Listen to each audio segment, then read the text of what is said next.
রামকৃষ্ণ বলছেন আত্মদর্শন ঈশ্বর দর্শন। খুব পরিষ্কার, একদম খুব ঠান্ডা মাথায় বুঝতে হবে। আত্মদর্শনই ঈশ্বর দর্শন, নিজেকে দেখায় ঈশ্বরকে দেখা, তাই না? ওই যে কিছুক্ষণ আগে বলছিলাম না যে জগৎটা একটা দর্পণময় জগৎ, চারিদিকে দর্পণ লাগানো সমান করে। যদি তোর চারিদিকে যদি আয়না থাকে তাহলে তুই কাকে দেখতে পাবি? হ্যাঁ, নিজেকে দেখতে পাবি না? ঠিক সেই রকম ওই গাছ রূপী একটা আয়না, এই ফ্যান রূপী একটা আয়না, এই তোর মধ্যে একটা আয়না, সবার মধ্যে তাহলে কাকে দেখতে পাওয়া যাচ্ছে? বুঝতে পারছিস?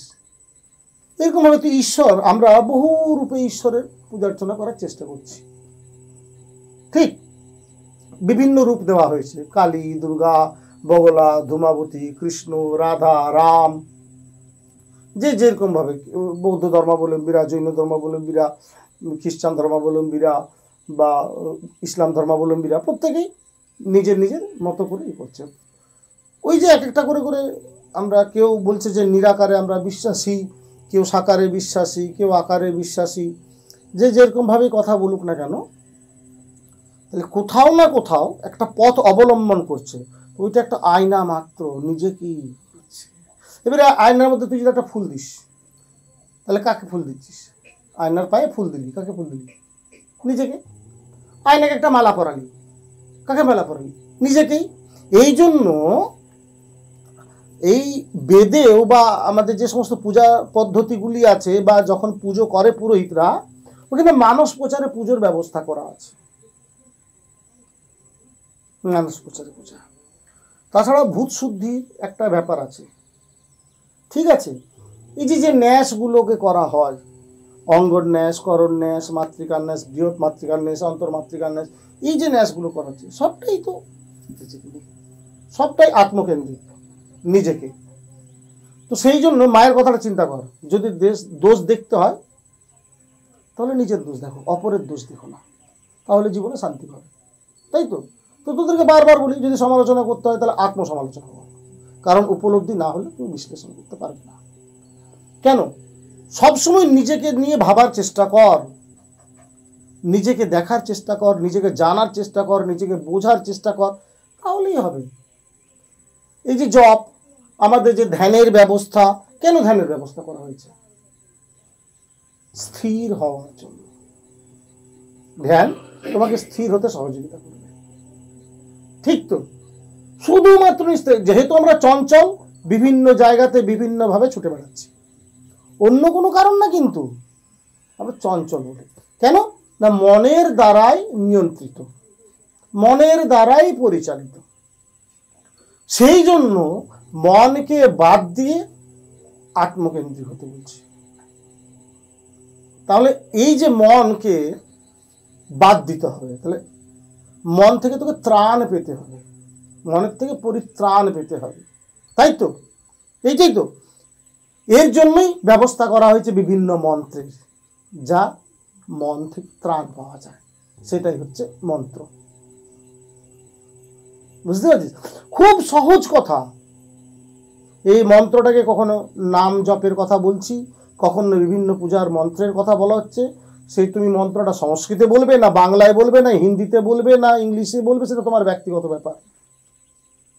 শব্দ কিছু। কেন শব্দের এই ব্যবহার, প্রচলন? দেখ, সনাতন ধর্মটা বারবার বলেছি না, খুব সাইন্টিফিক অ্যান্ড প্র্যাকটিক্যাল। কেন? একমাত্র সনাতন ধর্মে ধ্যানের উল্লেখটা বারবার করে করেছে, জোর দিয়ে। তাহলে ধ্যানের আগে কিছু অভ্যাসের কথা বলা হচ্ছে, সেইখানে এখানে জপ ধ্যানের কথা বলা হচ্ছে। বাস বারবার চিন্তা করি, মন্ত্র উচ্চারণের কথা বলা হচ্ছে। কেন? একান্তবাসের জন্য। একান্তবাস করলে পরে তুমি আরো বেশি করে ভালো করে করতে পারবে। দেখবি সাধু সন্ন্যাসীরা পাহাড়ে, জঙ্গলে, বিভিন্ন জায়গাতে থেকে জপ ধ্যানের ব্যবস্থা করে। মন্ত্রটাকে উচ্চারণ করতে বলছে কেন? না মনকে ত্রাণ পাওয়ার জন্য, মনের থেকে ত্রাণ পাওয়ার জন্য। সাউন্ডলেস এরিয়াতে প্রতিটা মন্ত্রের উচ্চারণ এয়ারে ভাইব্রেট হলে মাইন্ড কনসেন্ট্রেট হয়। খুব পরিষ্কার করে বোঝার চেষ্টা করবি। তাহলে এই যে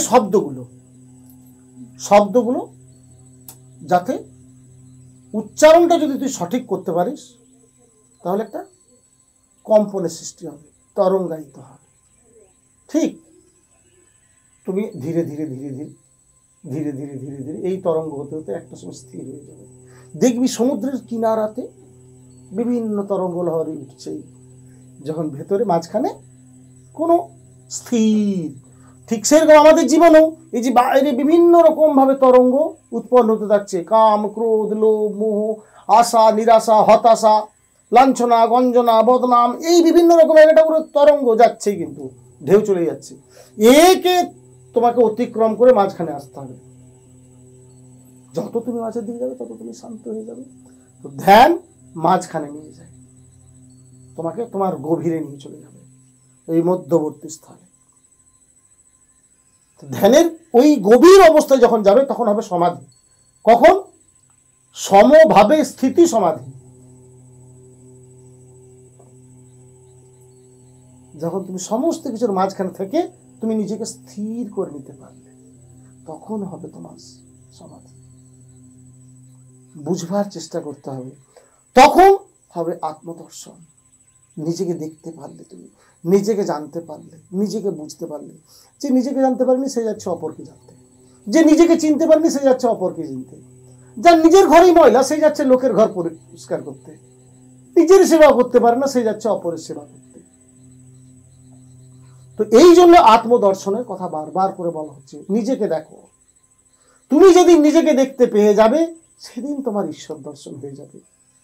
আত্মদর্শনই ঈশ্বর দর্শন। সোজা সহজ। হ্যাঁ, জপের মাধ্যমে।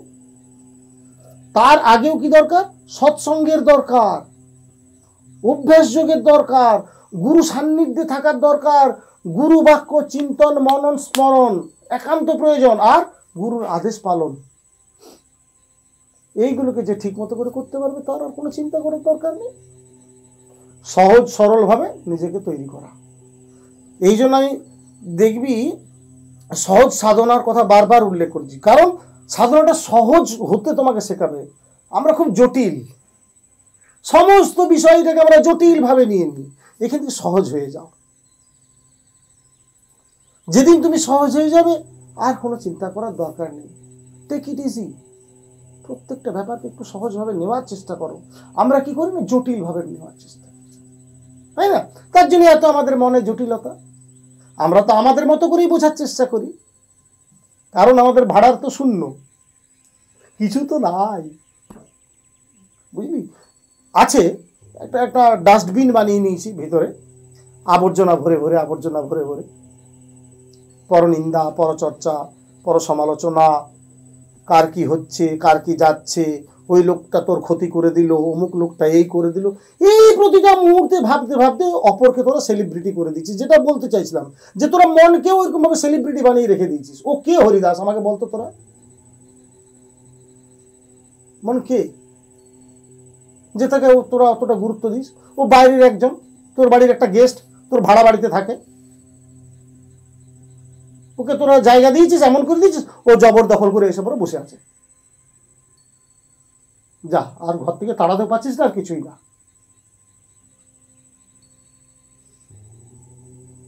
মনের দ্বারাই পরিচালিত হয়ে যাচ্ছিস, মন যা বলছে তাই করছিস।